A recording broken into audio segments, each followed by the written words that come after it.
Hello, and welcome to another episode of the Orchardcast. I'm your host, Jeremy Appel, speaking to you from Treaty 6 territory in what you may know as Edmonton. We're talking about tariffs today. On Saturday, February 1st, US President Donald Trump appeared to have followed through with his threat to impose a 25% tariff on goods coming into the States from Mexico and Canada. The one exception was set to be energy imports, which were supposed to be charged a tariff of just 10%.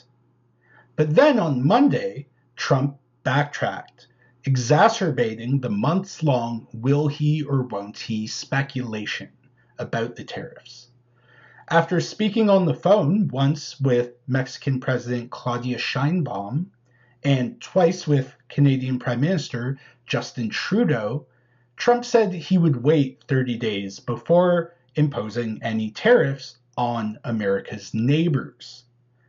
Canada was set to impose $30 billion worth of retaliatory tariffs on a wide array of U.S. goods, from meat and produce to clothing and sports equipment. The Liquor Control Board of Ontario was in the process of taking American booze off its shelves. And Ontario Premier Doug Ford, who is in the midst of an early election campaign, had just announced he was backing out of a $100 million deal with Elon Musk's Starlink to provide internet access to remote areas. Trump's rationale for imposing tariffs on Canada has oscillated wildly. He first said it was the result of a lack of security on the Canada-US border. So Trudeau spent $1 billion on buying helicopters and drones to militarize the border. Then Trump complained it was Canada's trade deficit with the US, meaning Canada exports more to the States than it imports from them. And on Monday, he said it was because US banks can't operate in Canada, even though they can, and they do. So, despite the tariffs having been put on hold for a month, the prospect of their implementation remains very real. Canada has prepared for a trade war. This issue isn't going away anytime soon.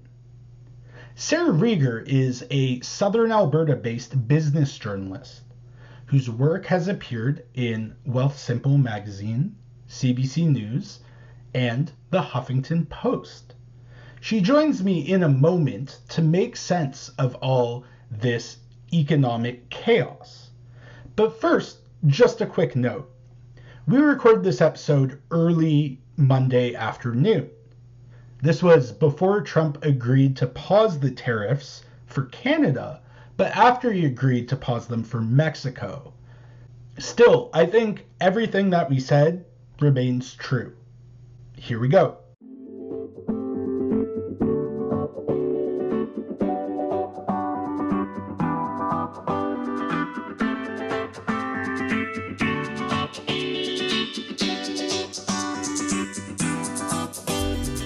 Thanks so much for joining me here on the Orchardcast, Sarah. Thanks for having me. What a week for us to be chatting about all this. Yeah, well, I think it's been the culmination of a few months of talk about tariffs. And to start, I was hoping you could explain to me, like I am a child, what is a tariff? Tariffs, like I feel like this is what trips people up, is it's just a tax, right? Like it's a tax on imports. And like a lot of taxes, it basically serves two purposes. So one is to raise money for the government, or to incentivize like different consumption habits, right? Like think a tax on cigarettes to try and get people not to buy them. So in this case, if Canadian goods are more expensive, the idea is that it would incentivize the US to like buy local, build up its own industry. I think the biggest misconception I always hear about tariffs is who pays for them. So they're paid by importers, right?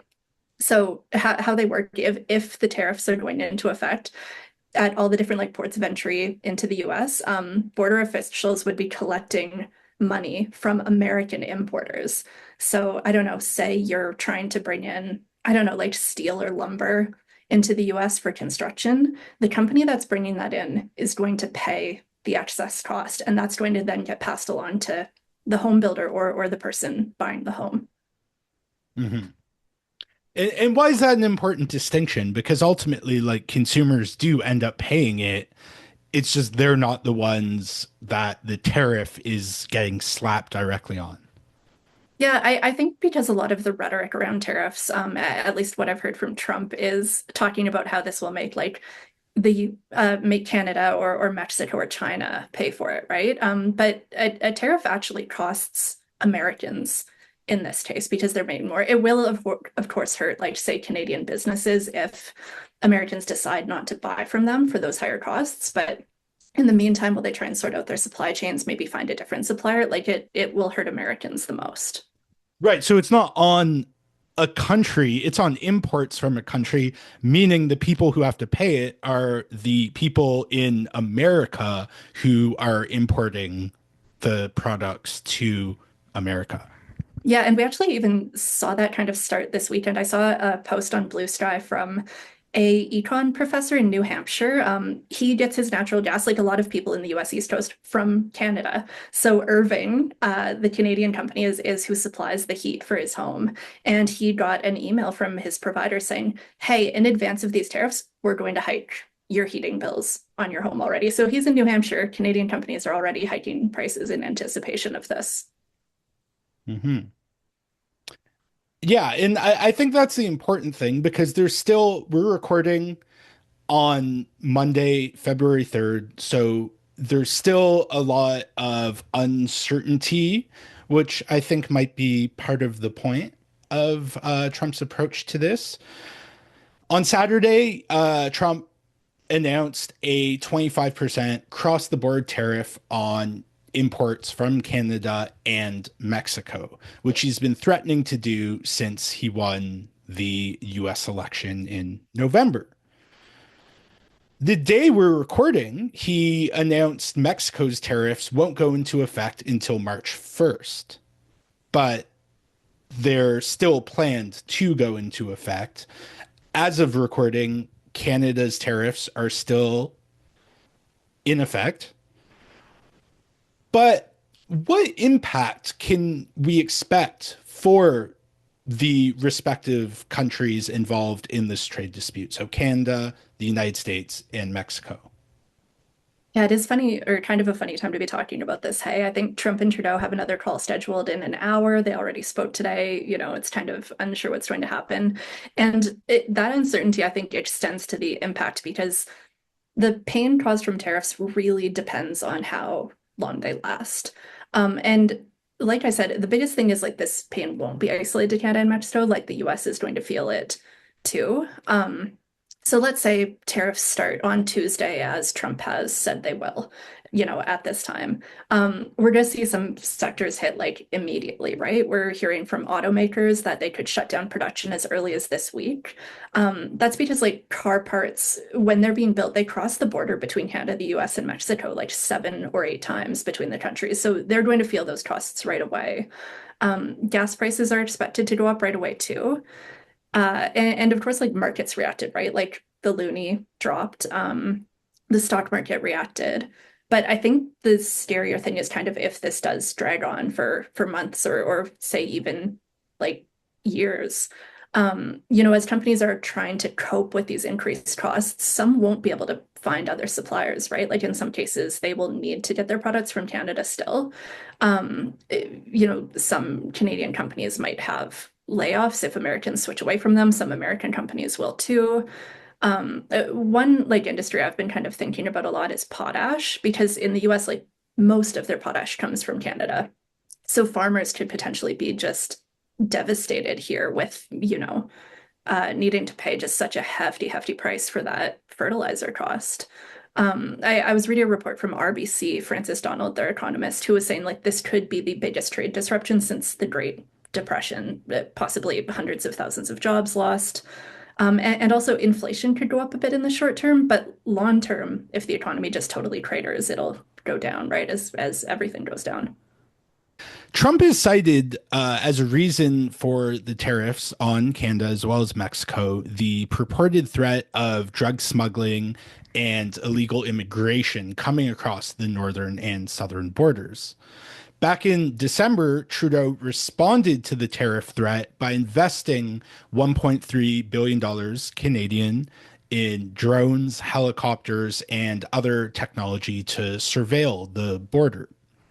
Trump applauded the militarization of the Canadian border, but is still following through with the tariffs and, of course, has mused about annexing Canada, including when he announced the tariffs on Truth Social.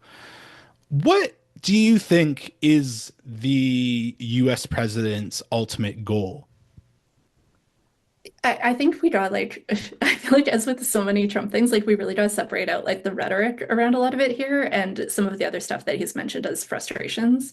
One important thing to note is US law allows presidents to implement tariffs without going through Congress if they say there's a national security risk. So it's really possible that he's mentioning this border stuff, which again, like I think just something like 43 pounds of fentanyl crossed the border last year, as a way to just be able to like unilaterally and very quickly implement these tariffs. But Trump has said a lot of other stuff about his frustrations, I guess, with trade with Canada that I think is maybe more important to pay attention to. Um, Trump has said the US subsidizes Canada because they run a trade deficit with us. Back in his first term, the US used to sell more to us than we bought from them. I think it was around $20 billion. Now they're spending more like $100 billion on a deficit with us, mostly because like they buy just so much of our oil, right? So that's not a subsidy, obviously. That's just we have a product they want. But I think he wants to return some of that spending to the US. He's also said that tariffs could bring in extra money to make up for his planned income tax cuts. He hasn't actually released what those tax cuts will be, but it's basically just rearranging who will be paying the taxes. Also, just today on Truth Social, Trump talked about banks. He was saying he wants more freedom for US banks to operate in Canada, which US banks already do operate in Canada. They're subject to Canadian regulations, but he said they don't operate here and aren't allowed to. So I'd say it's possible that he's trying to win, all sorts of concessions from Canada. I think it's really anybody's guess. And in response to the threat of tariffs, Prime Minister Justin Trudeau, Leader of Opposition Pierre Poilievre, and Ontario Premier Doug Ford, among other premiers, have all endorsed retaliatory tariffs against the US. Canada, of course, is a much smaller country and economy than the United States. So I'm wondering to what extent retaliatory tariffs are symbolic. I don't want to dunk on a symbol, first of all, because I feel like there is something to be said, right, for like standing up to, I don't know, a country saying they're going to annex you. Not great.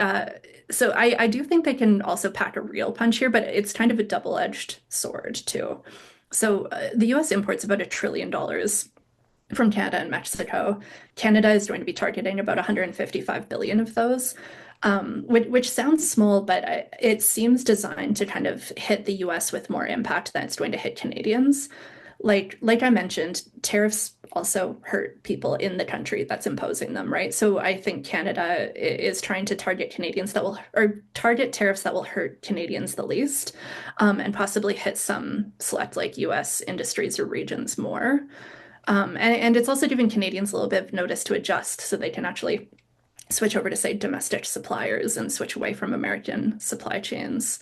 Like one big example is Ontario is like the biggest buyer of US booze, right? So Ontario pulling US liquor off the shelves is really going to hurt certain companies who I'm sure are going to be, calling the White House and asking some questions. Oil is another big one, right? Like I think there are some bargaining cards Canada hasn't played, but as Tim said, are on the table still, like stopping exports of critical minerals, energy. Um, we're the biggest export market for 36 states. So I know it seems like small in comparison, but there's actually like a ton of trade going on there where, us pulling away stuff or making the US pay more for it could hurt. Trudeau has sought a so-called Team Canada approach to this trade war with the US. But Alberta Premier Danielle Smith wasn't willing to sign on from the outset, opting instead to go to Mar-a-Lago and hang out with Trump and Kevin O'Leary, Mr. Wonderful from television. What is Smith's endgame here?